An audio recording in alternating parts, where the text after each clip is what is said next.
नमस्कार, मी संजय विषय. आम्ही आई भवानी डोंगरावरती वनप्रस्थ फाउंडेशनचे सदस्य आहोत आणि माझ्याबरोबर इथे बरेचसे जे आमचे मित्रमंडळी आहेत, हे बरेचसे व्यापारी कंपनी आहेत.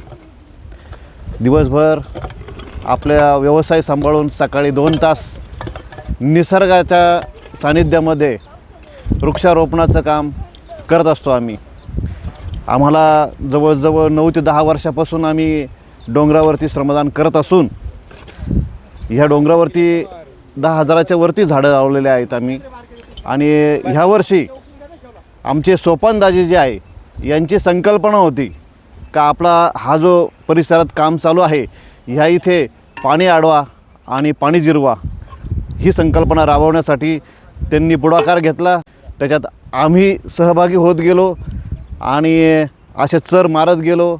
आणि आमच्या दाजींनी बघा तुम्ही ह्या डोंगरावरून जे पाणी खाली येत होतं हे असं चर मारून आम्ही असं ज्या ठिकाणी आम्ही इथं चर केलेले आहे मोठमोठाले इथे हे साचवतो आहे आता.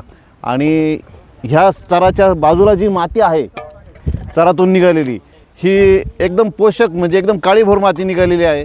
आणि इथे जे झाड लागलं जाईल ते झाड नक्कीच इतर झाडांपेक्षा लवकर उगेल अशी संकल्पना आमच्या दाजींनी केली आणि त्यामुळे आम्ही हे काम जोमाने चालू आहे.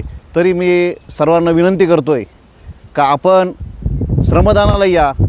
श्रमदानाला येण्याच्या अगोदर आपण निदान डोंगरावर या, कसं काम चालू आहे ते बघा. तुम्ही ॲटोमॅटिक जोडले जाल अशी माझी पण इच्छा आहे. तरी तुम्ही सर्वांनी श्रमदानाला येण्याचा प्रयत्न करावा. नमस्कार.